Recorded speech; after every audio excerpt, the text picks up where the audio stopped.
Everyone, आज हम पढ़ेंगे क्लास 4th की हिंदी की बुक का पार्ट 2। जैसा सवाल वैसा जवाब। जैसा सवाल होता है वैसा जवाब होता है।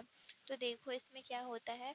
बादशाह अकबर अपने मंत्री बीरबल को बहुत पसंद करते थे। बादशाह अकबर जो थे वो अपने मंत्री बीरबल को बहुत पसंद करते थे। बीरबल की बुद्धि के आगे बड़े बड़ों की भी कुछ नहीं चल पाती थी। बीरबल की जो बुद्धि थी उसके आगे किसी की भी कुछ नहीं चल पाती थी। इसी कारण कुछ दरबारी बीरबल से चलते थे। इसलिए जो कुछ दरबारी थे वो बीरबल जो था उससे चलते थे। इससे वे बीरबल को मुसीबत में फंसाने के तरीके सोचते रहते थे। जो बीरबल था उसको फंसाने के वो मुसीबत में तरीके सोचते रहते थे। अकबर के एक खास दरबारी ख्वाजा सरा को अपनी विद्या और अपनी बुद्धि पर बहुत अभिमान था। जो अकबर का एक खास दरबारी था उसका क्या नाम था, विद्या। उसको मतलब ख्वाजा सरा, उसको अपनी विद्या पर अपनी बुद्धि पर बहुत अभिमान था।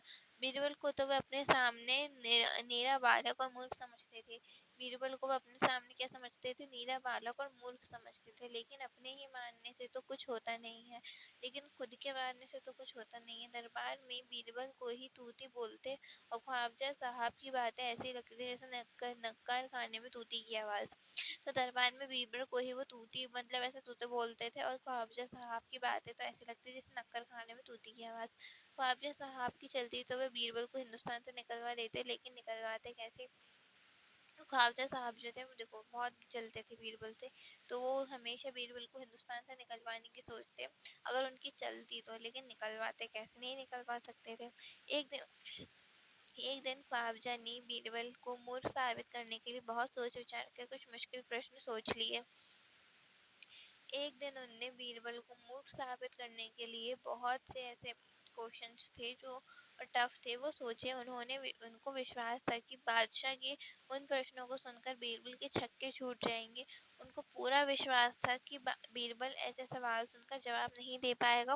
वह लाख कोशिश करके भी संतोषजनक उत्तर नहीं दे पाएगा। फिर बादशाह मान लेगा कि ख्वाजा सरा के आगे बीरबल कुछ भी नहीं है। इस तरीके से वो सोचता है। ख्वाजा साहब अचकन पगड़ी पहनकर दाढ़ी सहलाते हुए अकबर के पास पहुंचे और सिर झुकाकर बोले, बीरबल बड़ा बुद्धिमान बनता है, आप भी उसकी लंबी चौड़ी बातों के धोखे में आ जाते हैं। मैं चाहता हूँ कि आप मेरे 3 सवालों के जवाब पूछकर उसके दिमाग की गहराई नाप लें। उस नकली अक्ल बहादुर की कलई खुल जाएगी। तो वो क्या बोलते हैं अकबर के पास जाके कि बीरबल खुद को बहुत होशियार समझता है, आप भी उसकी बातों में आते हो। मैं चाहता हूँ कि मैं जो सवाल पूछूंगा उसके वो अच्छे से जवाब दे दे, है ना, वरना वो तो खुद को पता नहीं क्या समझता है। ख्वाजा के अनुरोध करने पर अकबर ने बीरबल को बुलाया। ख्वाजा के अनुरोध करने पर जो अकबर होता है उसने बीरबल को बुलाया और उनसे कहा, बीरबल परम ज्ञानी ख्वाजा साहब तुमसे 3 प्रश्न पूछना चाहते हैं। बीरबल जो अकबर है वो बोलता है बीरबल से कि तुम ख्वाजा साहब जो तुमसे 3 प्रश्न पूछना चाहते हैं, क्या आप तो उत्तर दे सकोगे। तो बीरबल बोलता है, जहाँपन है जरूर दूंगा, खुशी से पूछे। ख्वाजा साहब ने अपने तीनों सवाल लिखकर बादशाह को दे दिए। अकबर ने अब उसने जो क्वेश्चन थे वो लिख के किसको दे दिए, अकबर को दे दिया। अकबर ने बीरबल से ख्वाजा का पहला प्रश्न पूछा कि संसार का केंद्र कहाँ पर है। संसार का केंद्र कहाँ है। बीरबल ने तुरंत जमीन पर अपनी छड़ी गाड़कर उत्तर दिया, यही स्थान चारों ओर से दुनिया के बीचों बीच पड़ता है। यदि ख्वाजा साहब को विश्वास ना हो तो वह फीते से सारी दुनिया को नाप कर दिखा दे, मेरी यह बात गलत है। तो देखो जो क्वेश्चन था वो पूछता है अकबर बीरबल से कि संसार का केंद्र कहाँ है। केंद्र मतलब आप ऐसे समझ सकते हो जैसे मान के चलो ये सर्कल है। अब इसका जो सेंटर पॉइंट होगा ना, इस तरीके से केंद्र बेसिकली मतलब होता है जो चीज़ बीच में पड़ती हो, है ना। जैसे इस सर्कल में जो पॉइंट था वो बीच में पड़ता है। इसी तरीके से पूछना है जो पूरी दुनिया है उसका केंद्र कहाँ है।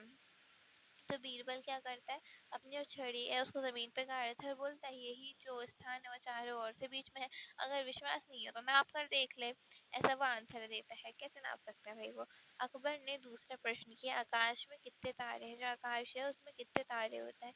बीरबल ने एक भेड़ मंगवाकर कहा, इस भेड़ के शरीर में जितने बाल हैं उतने ही तारे आसमान में। वो अब जब आपको उसमें संदेह हो तो वह बालों को गिनकर तारों की संख्या से तुलना कर ले।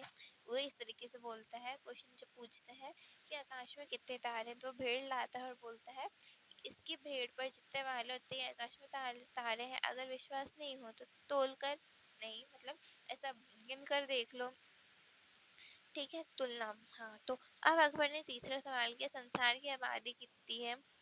देखो अब जो अकबर है उसने क्वेश्चन किया कि संसार की आबादी कितनी है।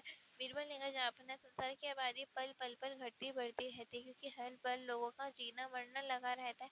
इसलिए यदि सभी लोगों को एक जगह इकट्ठा किया जाए तभी उनको गिनकर ठीक ठीक संख्या बताई जा सकती है।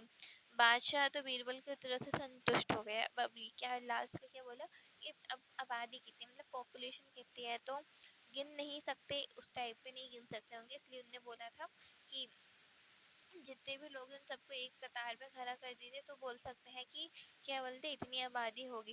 बादशाह जो थे वो तो बीरबल के उत्तरों से संतुष्ट थे, लेकिन ख्वाजा साहब नोक भोक सिकोड़ कर बोले ऐसे गोलमाल जवाबों से काम नहीं चलेगा जनाब। बीरबल बोले ऐसे सवालों के ऐसे ही जवाब होते हैं, पहले मेरे जवाबों को गलत साबित कीजिए तब आगे बढ़िए। ख्वाजा साहब से फिर कुछ बोलते नहीं बना। तो यहाँ पे कंप्लीट हो गया। Thank you.